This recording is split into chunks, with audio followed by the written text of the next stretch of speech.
السلام علیکم ورحمۃ اللہ وبرکاتہ۔ اردو زبان و ادب سے وابستہ طلباء، میں ڈاکٹر سعید عاصم آپ سے مخاطب ہوں۔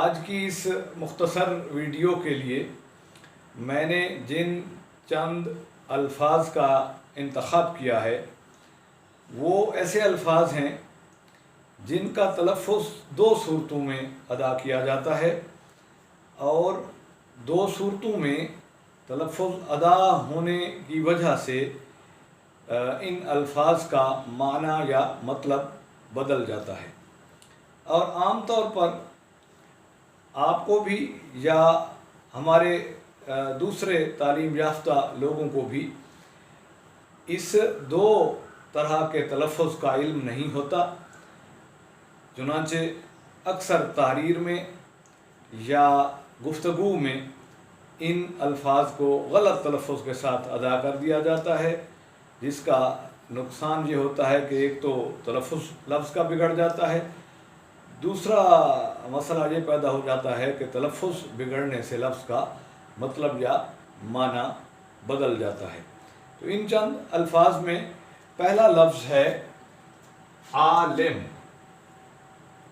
عالم کا مطلب ہے علم رکھنے والا، یہ سامنے مطلب لکھا ہوا ہے۔ اب اسی عالم کے لام پر اگر زبر پڑھ دی جائے اور عالم پڑھ دیا جائے تو یہ اور لفظ بن جاتا ہے، اور عالم کا مطلب ہے کیفیت، جہان، کائنات وغیرہ۔ ایسے ہی ایک لفظ ہے منتخب۔ منتخب کا مطلب ہے جس کا انتخاب کیا جائے۔ عام طور پر جہاں منتخب بولنا ہوتا ہے، آپ یا عام پڑھے لکھے لوگ بھی منتخب بول دیتے ہیں، جبکہ منتخب لفظ جو ہے یہ بولنا ہوتا ہے۔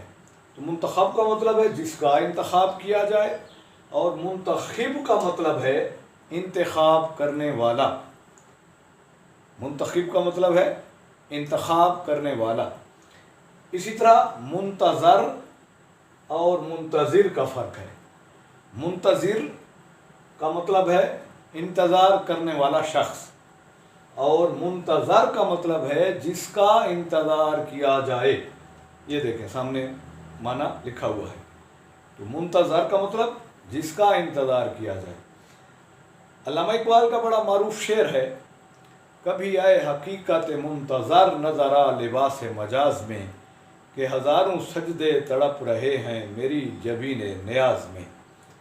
اس شعر میں جو اوپر لفظ منتظر آیا ہے، اکثر پڑھے لکھے اصحاب اور طلباء اس کو منتظر پڑھتے ہیں۔ تو یہ لفظ منتظر ہے، کیونکہ منتظر کا مطلب ہے جس کا انتظار کیا جائے، اور منتظر ہوتا ہے انتظار کرنے والا۔ ایسے ہی یہ ایک لفظ ہے محقق۔ محقق کا مطلب ہے تحقیق کرنے والا، تحقیق کرنے والا۔ اور اگر اسی لفظ محقق کے قاف پر زبر پڑھ دی جائے پھر یہ اور لفظ بن جائے گا تلفظ کی تبدیلی سے اور اعراب کی تبدیلی سے، محقق۔ تو محقق کا مطلب ہے جس پر تحقیق کی جائے۔ محقق تحقیق کرنے والا، قاف پر زبر پڑھا جائے تو محقق، جس کا مطلب ہے تحقیق شدہ یا تحقیق کرنے والا۔